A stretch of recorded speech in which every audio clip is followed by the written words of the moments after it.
who had had either personal experiences with infiltration of Jesuits or Catholic priests, or in one instance an interview with an ex-Jesuit priest by the name of Alberto Rivera, and another a secret agent for the federal government working for the Pentagon during the Second World War, and his wife was the chief stenographer of the Pentagon. All the funds that went over to Europe for the troops passed first through the Vatican. This man had had personal working relationships with Roman Catholic priests, and listen to him. He knows what he's talking about. I had to stop my plans to do this documentary and decide to just get these things before you right now. The Jesuit priests have been infiltrating every institution, and they're ready now for a takeover. I want you to pay close attention to this first person that we're going to interview. He's an ex-Jesuit priest, and he tells you about the infiltration by the Jesuits. Especially I work in dealing with the infiltration of churches and religious institutions as well as government. That cover a tremendous number of institutions. And the purpose of that infiltration was what for? Well, the purpose is what the Roman Catholic system has all the time as her own purpose, is to infiltrate, to penetrate all the areas of life where the Roman Catholic can have control and access for the coming world government. What that means is, in preparation for that world government, the Roman Catholic institution, especially since the establishment of the Jesuit order in 1541, to all these 500 years, they've been in preparation and through infiltration and penetration of every level of society in order to take over the world politically and religiously. There are two doctrines that define very well these dangerous goals of the Roman Catholic institution. Two doctrines define this very well. One is called the doctrine of the apostolic succession, and that is dealing with the papacy. And the other is the doctrine, the temporal power, and that is dealing with world government. Of course, both, because you can see that even the Pope and his own individual office, he meet those requirements. He is not only the head of his church, as he called himself, John Paul II, the present Pope. He said he is the pastor of his church. He is not only that, but he is the head of his state, of his country. What that means, he is the head of a political state. Both combinations are in one office there. In prophetically speaking, that is what we see in the book of Revelation. The political power always hand to hand with the religious power. I was in Chicago years ago, and I was canvassing as a colporteur, selling Bible readings for Home Circle. And we come to one great big mansion where the folks were rich in that area, and cars all around it and so forth. But I went up the door, and I was pretty sure this fellow was a Catholic, so I gave him a Catholic canvas.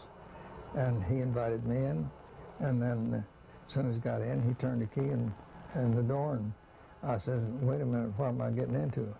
He opened another door into a great big mammoth parlor and a great big mammoth dining room with double doors in between, and all seated around the whole business was prelates, some from Europe and all the big ones from America. They were planning the Eucharistic Congress in Chicago. That was way back in the 1920s. And when they started talking to me, they tried to get me to be one of them and offered me every kind of a conceivable opportunity that you could think of. They offered me everything, money, scholarship, and the whole works, and told me the advantage of being Catholic and what they were planning on doing in America and with America. They said, we're going to take over America, and we've already got it fixed, so know how in the world can they escape becoming under our authority, and where we'll be in the jurisdiction and take over. I said, well, how are you going to take over the South? It's predominantly Protestant. It says we're going to seed the South with Catholic families, and then when they marry into the Protestants, their children will be raised Catholic, and before long we'll have a quarter, and then we'll have a third, then we'll have over half, and when we get over half, we've got America. That's one way of doing it. But it says that we've got other ways too. Well, I says, supposing all this was known, and the people, Protestants, knew this, he said, if they knew what we were planning on doing, there'd be bloodshed in 24 hours, and lots of them in 48. I says, are you prepared to take over in case that happens? He said, yes, we have our standing armies. We have everything all prepared with guns, ammunition, and the whole works. And said, we can take over, and you might as well join us and be with us and get in on the right side of the fence. I said to him, I said, listen, there is nothing you can do to inveigle me to become a Catholic. I mean, nothing. I says, I know my horse is going through to eternity, and I'm riding on it. And I know your horses aren't, and I know that you'll be non-plus entities when I'll be enjoying eternity and having a good time forever. And I'm going to see to it that I'm on the right side of the fence. And I know which side I'm on now. And I said, you might as well open the door and let me out, because I know that other people know that I'm in here, and there'll be investigation made if you don't let me out. One of the big fellows with a red cardinal hat got up and said, sir, he says, we're going to let you out. But we want you to know one thing, that everybody that's born in the United States that's not born a Catholic is on a card. You're put on a white card to begin with, and kept on a white card until we feel like that we need to watch you. After that, we put you on a blue card, and said after you're on a blue card for a while, if we feel like it, we just assume you wasn't existing, you're on a red card. Son, from now on, you'll be on the red card as long as you live. And I know they know me where I'm living, and have followed me all around throughout life. They're still doing it. And, well, I could tell you a lot of stories, but that's just one. Yes, it was in 1967 when a friend of mine came to me very excitedly. He told me that he was doing some call porter work in Indiana, and while knocking on different doors to gain entrance, he was invited into a home very quickly, and he wondered how come he didn't have to use his door openers. When he went in, the fellow who had invited him into his home said, I know who you people are. And he said, well, what do you mean? He says, well, let me show you something here. And he moved aside a rug from his flooring there, and under that rug was a door. He lifted up the door, and here were stairs that went down into a basement.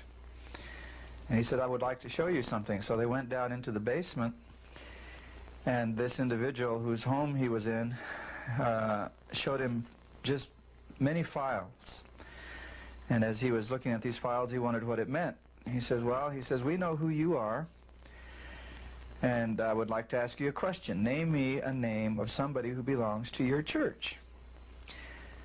And so he said, okay. He named him a name, one of his girlfriends. And this man went to a file, picked out that name, and said this person was baptized on such and such a date, a member of such and such a church, etc. And my friends said his eyes got very large, and he says, well, what does this mean? How come you have this information here? This fellow said, well, I belong to the Catholic Church. I belong to a special order, and we have all of you on files in different parts of the country. This is the file that we have on your members of your church here. We know who you are, and we have more complete records on you than I believe you people have for yourself. He said, I just wanted you to see that so you would know that we know who you are. Well, my friend left that home. He didn't sell any books, but I think he became a more serious thinking individual after that. Because I was always able to open up to anybody that I cared anything about, even a friend, much less your husband. And he was this way all the time I was married to him. Very evasive. Was he gone for long periods? Or? Yes, he was. He was gone for 3 and 4 months, sometimes out of the year, sometimes a less amount of time, but always no less than 6 weeks at a time. And he would act so bitter when he left. He'd get me all upset to where I'd tell him, why don't you leave, Joe? And so he'd act so sad, but he'd leave. And I saw later that he really intended it to be this way. He was manipulating you? Right, that's true. Mm-hmm. Did he show any remorse? Not really. No, it was just as though that was his line of work.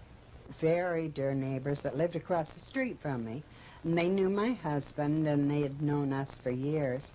And so when Joe and I were married, and he would try to communicate with them, but I don't know if he was revealing anything to them that he wasn't saying to me.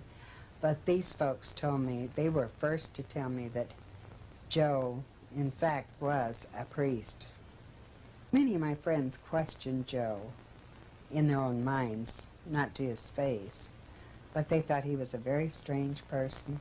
They thought it was strange that he'd have so many absences from our marriage. But of course I took all the blame for that, not fully realizing that he was irritating me to the point of sending him away these times when it was necessary, in fact, that he was away. Because his church, I'm sure he had the calling that he had to answer, or the work that he had to do for his church. At what point were you sure that you had married somebody pretty high up in the Roman Catholic Church? When he had finally convinced me that it'd be wise for us to marry in his church. And I had belonged to the Seventh-day Adventist Church, or I guess I hadn't yet been baptized into the Seventh-day Adventist Church, but I felt that it probably would be smart to marry him in the Catholic Church. And so I went ahead, and then we went over to see a priest in Reno and was going to discuss being married. We had to go over to another office, another group of offices, and see a cardinal. And so when we went to discuss our marriage with the cardinal, Joe was rather talking down to the cardinal, and I felt this was sort of unusual because realizing, just common knowledge, that people didn't talk down to a cardinal if they were Catholics. And I thought that to be a bit strange, and the cardinal took Joe. The two of them walked away, supposedly out of range of my hearing. And that's when I realized that he, in fact, was a Catholic priest. And he had told me that he was going to, what was that word I wanted to use? Excommunicate? He wanted to excommunicate himself. And I thought, this is strange, a man that devoted to church wants to excommunicate himself. And then when I heard the discussion about the priesthood, I threw up the papers and I said, I've had it. I'm going to quit. This is it. I'm not going to be married. When you heard what discussion about the priesthood? Well, I could hear little bits about your position and this position and that position. It was just very scanty, but I knew that it was, at this time, discussing his priesthood. How long had you been actually married to him at this time? About? Oh, 6 years, I guess. I threw the papers up, yes. What I have here I gathered up. I noticed that even my divorce papers are gone, but